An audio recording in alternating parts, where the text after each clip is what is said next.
21 फरवरी 2023 ये वो दिन था जिस दिन प्रदेश सरकार ने जो हमीरपुर स्थित हिमाचल प्रदेश कर्मचारी चयन आयोग था इसको भंग किया था और बड़े बड़े दावे ठोके थे कि हम ये कर देंगे, हम वो कर देंगे। लेकिन हुआ क्या?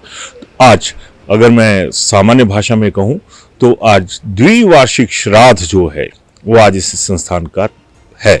और क्योंकि आज 21 फरवरी 2025 है और इसके बीच में क्या हुआ क्या नहीं हुआ इससे हर कोई वाकिफ है, खास करके वो लोग अच्छी तरह से वाकिफ हैं जिनका भविष्य इसी कर्मचारी चयन आयोग के साथ जुड़ा था। लेकिन हालत देखिए कि जब इसको भंग किया गया तो उसमें रंग डालने के लिए इनका नया नाम भी घोषित कर दिया गया इसका। लेकिन रंग तो कई बदले, लेकिन गिरगिट की तरह रंग बदलता हुआ जो सियासी माहौल है वो नजर आया।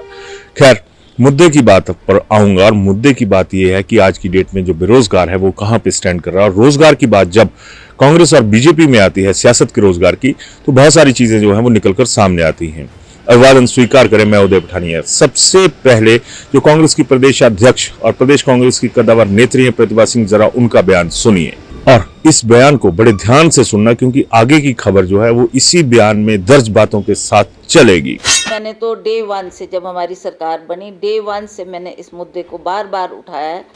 सुक्खू जी से भी कई बार ये निवेदन किया है कि अब सरकार हमारी बन गई, हमारे लोगों ने जिन्होंने रात दिन पार्टी के लिए काम किया है उनको एडजस्टमेंट कहीं ना कहीं होनी चाहिए। ये बात मैंने उस वक्त भी की है और बार बार जब मैं उनसे मिलती हूँ तब भी मैं उनसे यही बात करती हूँ कि आप खुद भी संगठन में रहे हैं, आप जानते हैं कि किस तरीके से हमारे संगठन के लोग पार्टी को सत्ता में लाने के लिए काम करते हैं। जब भी उनको आदेश दिया जाता है वो फील्ड में जाकर पार्टी की मजबूती के लिए दिन रात करते हैं, तो ऐसे लोगों को नज़रअंदाज ना करें।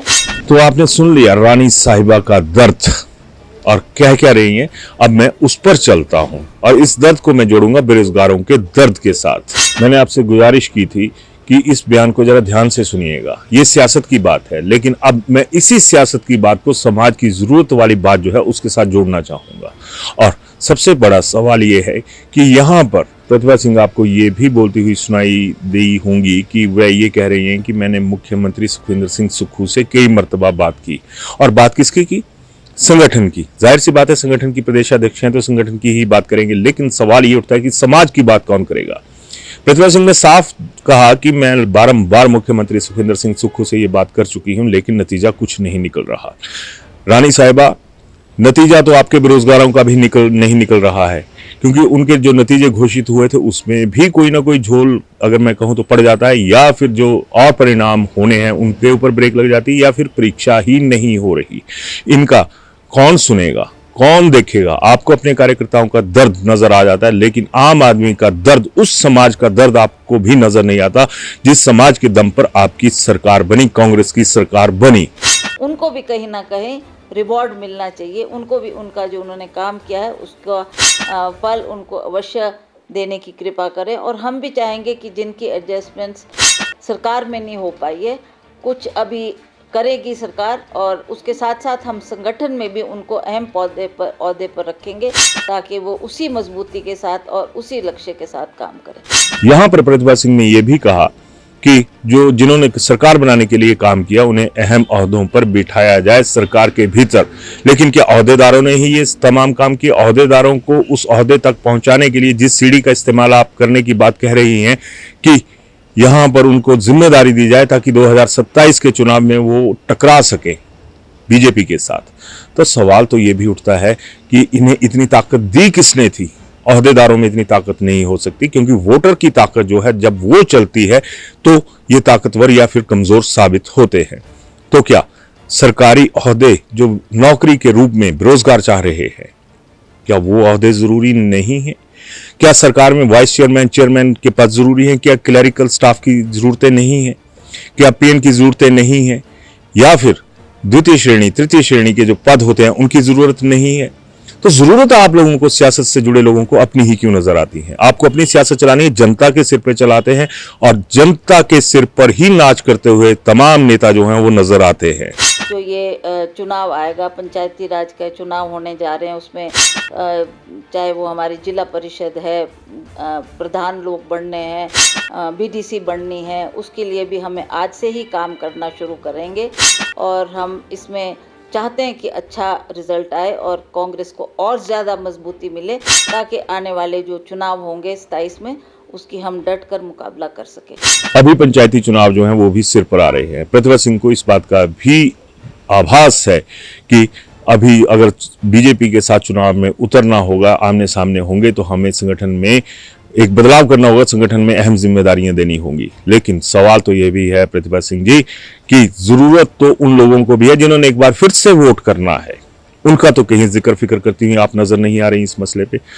बात हट फिर कर वहीं आ जाती है कि नेताओं को सिर्फ अपना दिखता है और परिवार, एक बेरोजगार के साथ परिवार के कितने सदस्य खड़े हैं, कितनी आहें, कितनी वाह या आहें या फिर वाहवाही जुड़ी होती है, ये भी किसी को नजर नहीं आता। हमारे शुक्ला जी यहाँ के प्रभारी रहे, उनके कार्यकाल भी बहुत अच्छा रहा, उन्होंने भी बहुत समय दिया, बहुत हमारी मदद करी, सरकार को बनाने में उनका बहुत अहम रोल रहा और बहुत पॉजिटिव तरीके से उन्होंने उस वक्त जो जो हमारी ज़रूरत थी उन्होंने उन ज़रूरतों को देखा और उन मांगों को पूरा किया और टाइम बाउंड टाइम में उन्होंने उस काम को पूरा किया, जिसकी वजह से अच्छा परिणाम रहा और कांग्रेस की सरकार यहाँ बनी।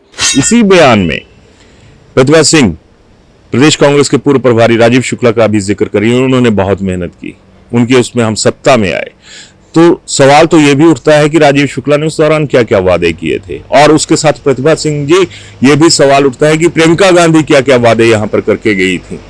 और रोजगार के ऊपर वो तमाम मसले थे, 5 लाख नौकरियों की बात करी, अब वही जो बातें वो जी का जंजाल बन गई। महिलाओं के लिए जो पेंशन थी उसकी बात करी, लेकिन सबसे बड़ी बात यह है कि यहाँ पर कोई भीख नहीं मांग रहा है कि हमें पेंशन दीजिए, बेरोजगारी भत्ता दीजिए। वो ये कह रहे हैं, युवा ये आवाज उठा रहा है कि हमें रोजगार दीजिए ताकि हम कमा सकें, क्योंकि उनके अंदर काबिलियत है। लेकिन जो पैमाना है आप सियासत से जुड़े लोगों का, वो कहां पर है? ये सबसे बड़ा सवाल जो है वो आज मुंह बाएं आप सियासतदानों के आगे खड़ा है, लेकिन शायद आप सियासत से जुड़े लोगों को वो मुंह नजर नहीं आते। रजनी पाटिल जी वो पहले भी हमारे यहाँ पर प्रभारी रही हैं, वो भली भांति हिमाचल प्रदेश को जानती है, सभी कार्यकर्ताओं से उनकी पहचान भी है और हमें बहुत उम्मीद है कि वो एक महिला होने के नाते भी जिस तरीके से काम करती आई हैं, अब भी वो सहानुभूति तरीके से सभी लोगों के जो गिले शिकवे हैं, नाराज़गी है, उसको दूर करने में भरसक प्रयास करेगी और हम लोग मिलजुल कर इस काम को करेंगे ताकि अगले चुनाव के लिए हम अच्छा प्रदर्शन दे सकें और अच्छी तरीके से परफॉर्मेंस करें। कांग्रेस की मौजूदा प्रभारी पाटिल साहिबा, उनके बारे में भी प्रतिभा सिंह ने जिक्र किया। तो क्या महिलाओं का सशक्तिकरण ही जरूरी है? रजनी पाटिल का सशक्तिकरण हो गया हिमाचल के खाते से तो तमाम महिलाएं सशक्त हो गई? क्या उस जो बेरोजगारों की फौज है उसमें महिलाएं नहीं है, उसमें लड़कियां नहीं है? क्या उनका सशक्तिकरण जरूरी नहीं है? तो बात वही आ जाती है कि नेताओं को वो आईना ही क्यों भाता है जिसमें उन्हें अपनी शक्ल जो है वो सियासत के रंगों से भरपूर दिखे। जो शक्लें बदशक्ल हो रही हैं बेरोजगारी के चक्कर में, वो क्यों नहीं नजर आती? संगठन को मजबूत करने की बहुत ज़्यादा ज़रूरत है और हम इस कार्य में लगे हैं। हमने अपनी जो ग्राउंड वर्क है उसको हमने कर दिया है, लिस्टें हमने बना दी है, अब केवल मात्र उनसे चर्चा करनी है और वो क्या आदेश देती है फिर हम आगे बढ़ेंगे। प्रतिभा सिंह के बयान से साफ नजर आ रहा है कि वो सरकार में संगठन की हिस्सेदारी को चाह रही है, लेकिन सरकार जिस समाज के बल पर बनी है उस समाज की जो ताकत है वो क्यों उन्हें अहम नहीं लगती?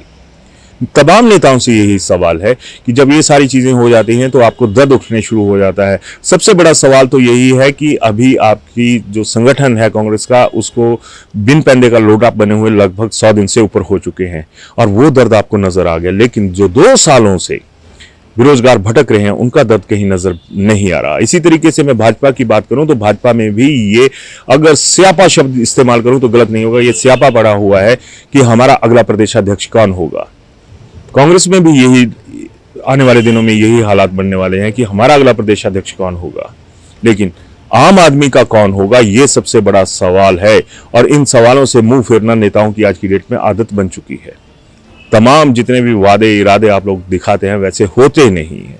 आज मैंने बोला ना कि द्विवार्षिक श्राद्ध है, तो इसके ऊपर तुरंत कोई कार्रवाई होनी चाहिए कि जिस तरह से ऐसा ना हो कि जिस तरह से चतुर्थ वार्षिक श्राद्ध होता है किसी भी व्यक्ति का मरने के बाद, अंतिम उसको माना जाता है कि ये अंतिम उनकी याद में एक समारोह होगा।